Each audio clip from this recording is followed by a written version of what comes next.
having so much going on, but also understanding the dynamic of family and service, speak into this new role that you have, Dean of Theology at the Catholic University of America, the premier university, right? We think of ourselves as the premier Catholic university in this country. We have a very unique service. My family life has always informed my professional life. I'm a moral theologian by training, and life in a family is constant moral learning. You're trying to instruct your children into the best ways to behave and live their lives, and they're teaching you about your own behavior constantly. And certainly all of that has always informed my own writing, my research. But it's also helped inform or prepare me for this role as dean. Helping manage a household, for one thing, is not dissimilar from managing a faculty. But also just being patient with people, I think, is a critical component of helping lead them as a dean.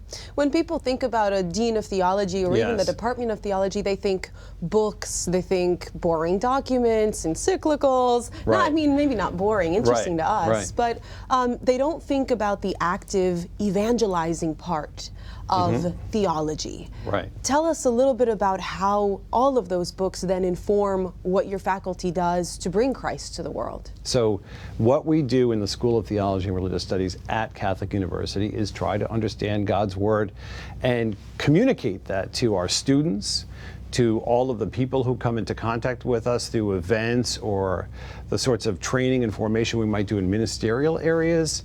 So it's constant preparation for evangelization, and of course we ourselves as individual faculty, as the dean, are constantly trying to contribute in our unique ways to the evangelization the church is all called to do together. So it's constant reinforcement. It's constantly, even in its academic component, trying to serve how do we communicate God's Word in this precise moment, given these circumstances, to the people that we come into contact with. You're the first lay Dean of Theology at the Catholic University of America. Correct. Now, you're not the first lay Dean of Theology in a Catholic university, but this is particular because it's approved by Pope Francis. Tell us about how this works and why Catholic University has to have certain positions approved by the Holy See. So we are an ecclesiastical faculty at Catholic University. We have 3 ecclesiastical schools, the schools of canon law, philosophy, and theology and religious studies, which means essentially we come under the canon law of the church. And according to the canon law of the church, in order for me to be appointed as the dean of the school, I have to get something called the nihil obstat, which essentially means that there's no impediment, there's no block to me being and serving the church in this manner as a dean. To get that, I have to be approved by the Vatican. This goes right to the Congregation for Education. They look at my record, my profile, the publications I've done, the work I've done to form myself as a theologian, and make a judgment whether I'm fit to do this or not. And they made the judgment, yes, I am fit to serve in this role. So it's fantastically important for the church. It also, what a privilege, right? What an honor. It's a beautiful story, too, to see how Pope Francis's pontificate has really started to bring lay people in. He's appointed lay people to different dicasteries, lay families to different dicasteries, to get them to really give us a sense of what the church on the ground feels like. Do you think that this appointment, your appointment, signals some of that as well? I think it signals a couple of different things. One would be the positive thing, which you just emphasized, right? The sense of the role of the laity, especially right now, in helping evangelize the culture, right? And laity are having to step into roles that they didn't occupy in the past. And this is a wonderful opportunity. It connects back to my family, right? Bringing certain kinds of familial experiences into these contexts. So that's great. I think there's also one aspect of it where we as a church should also be thinking there's a little bit of a challenge for us all, and that's just the decline in vocations, right? The overall decline in the numbers of priest scholars, for instance. When I first arrived on the faculty in 1997 at this school, I had, about a quarter of the faculty, quarter of the 45 faculty were priests. That's no longer the case. It's one thing to say this is an intentional thing. It's another if it's just a consequence of demographic changes. So it's a lot to think about in terms of if we're trying to form young people into vocations. This has to happen. Are you hoping to also use this opportunity to shine a light on some of those great vocations to inspire others to follow in the footsteps of those who would be the great academics, the Absolutely. great vocation academics? Absolutely. We have this amazing tradition of priest scholars at Catholic University. Fulton Sheen is one of them. Cardinal Avery Dulles was another one of them. John Tracy Ellis was a famous historian. There was Monsignor John Ryan, the New Deal John Ryan, right? There's a kind of long history of Catholic priest scholars impacting the culture, and we don't have that right now.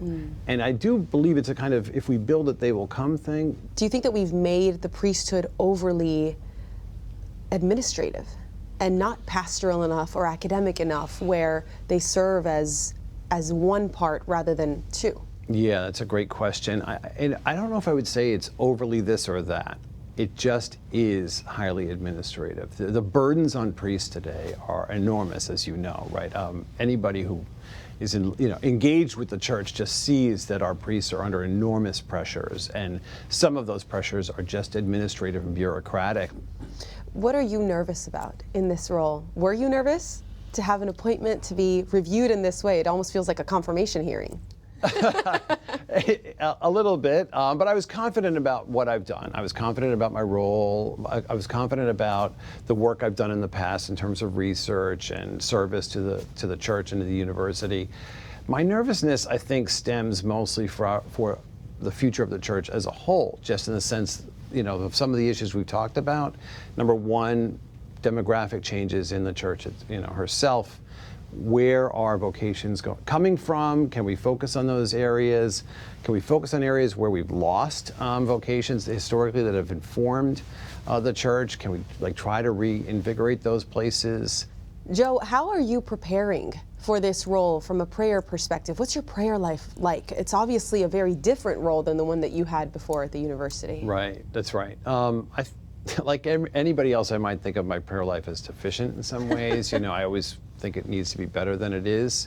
I have certain saints that I pray to pretty regularly, like Saint Charbel, for instance, is one of my favorite saints. Saint Lucy from Sicily, where my father's family was from, is somebody important to me.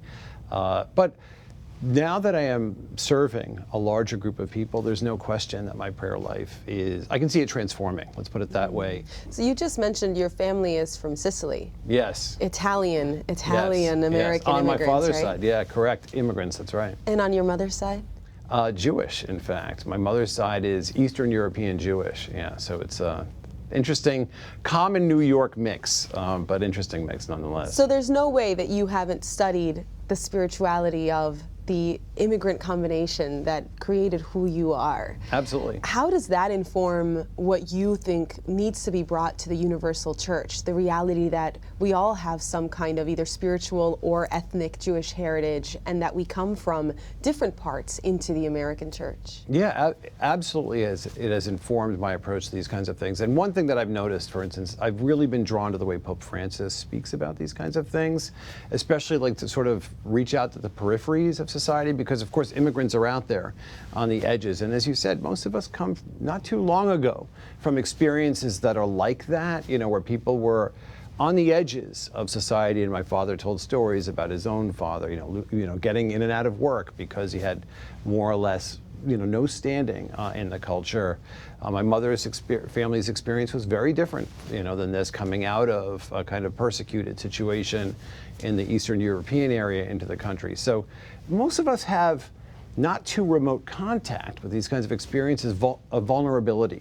What can we learn from our Eastern brothers and sisters? What is it that's there for us to rediscover as a church, or that your students might not have access to without someone who's interested in breathing with both lungs, as Pope John Paul II says? Yeah, actually at our school, we are breathing with both lungs. We have the Eastern Christian community and Eastern Catholic communities really well represented in the school. We have faculty who are devoted to that study. We have faculty who engage actively with Eastern Christian churches, both at their homes, whether it's in Egypt or Greece or the Ukraine, just as for instances, but also the diaspora communities of these Christians who have left persecution, right, and come to the United States and found, a much better situation for their faith lives. We have faculty who are engaging those as well. And we draw students consistently from Lebanon and places like that, who want to come study at our university. We are unique in that regard. Thank you so much, Joe. Oh, it's my pleasure, Montse. Thank you so much.